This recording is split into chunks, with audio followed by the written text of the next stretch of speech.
Good morning guys, કેમ છો? મારે છે ને રોજ સવારમાં ઢાબા ઉપર આવવું પડે વ્લોગ પોસ્ટ કરવા માટે, કેમ કે છે ને મારે કંઈ નેટ જ નહીં આવતું, એટલે ઠંડીમાં બી ઉપર આવવું પડે. અને ગામડામાં તો એટલી ઠંડી છે ને કે તમે પૂછો જ નહીં.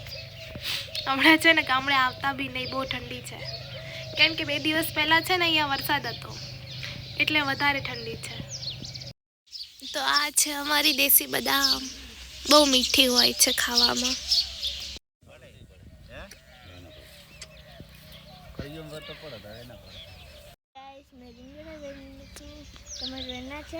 તો આવી જાઓ. અને આ છોકરો છે ને શનિવારે સ્કૂલ નહીં જતો, રીંગણ પડતું કર્યું. હાય ગાઈસ, ये हमारी लेकी છે, તમારા ઘરે એવી આવે છે. અમે જઈએ છીએ પાલક વીણવા.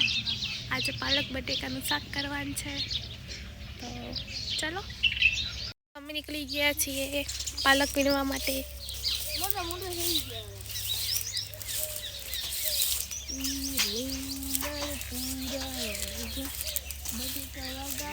ગાઈસ, અમે કન્ફ્યુઝ થઈ ગયા છીએ, કેમ કે પાલક ને ચીકુડી બંને સાથે છે. હવે કઈ રીતે કરીએ કઈ ખબર નથી. તો જુઓ, પાલક કઈ છે, ચીકુડી કઈ છે, કઈ ખબર જ નહીં પડતી. દોસ્તો, हमारे खेतर में गाजर उगे છે, તમારા ખેતરમાં ઉગે છે ગાજર. ગાઈસ, આજે અમે બનાવીએ છીએ આલુ પરોઠા અને પાલકનું શાક, કેમ કે છે ને આજે હેતલનું બર્થડે છે અને તડકો બહુ આવે છે. એને સરપ્રાઈઝ આપીએ છીએ, તો તમે અમારી સાથે બન્યા રહેજો. તો અમે બટેકા મૂકી દીધા છે અને અહીંયા પાલકની તૈયારી થાય છે.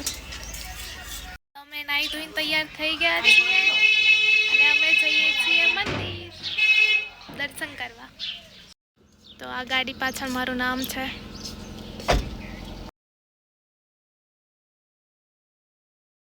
બધા જઈએ છીએ હવે કટીએ.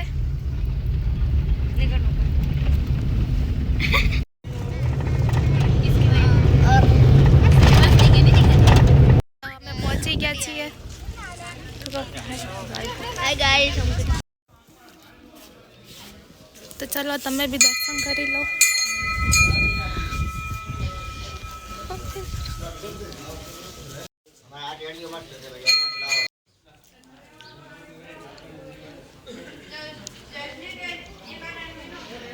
તો અમે દર્શન કરી લીધા છે. આર્યા દેશી કાતરા, ખટ્ટા મીઠા, કોને ભાવે? અમે ખાવ છો. તો અમે આવી ગયા છે આંબલી તોડવા. હું ચડવાની છું ઉપર. એતલ હવે ઉપર ચડશે. આ રે કિંજુ ના વટે લે માર ફોન પકડ.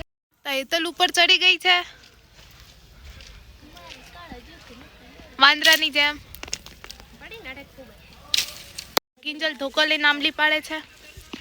હેતલ તો ઉપર ચડીને આંબલી તોડે છે. બડી મજા છે. આંબલી કેટલી બધી છે, ચલો આવી જાઓ ખાવા. હેતલ ઉપરથી નીચે ઉતરે છે અને અમે આટલી આંબલી ભેગી કરી છે.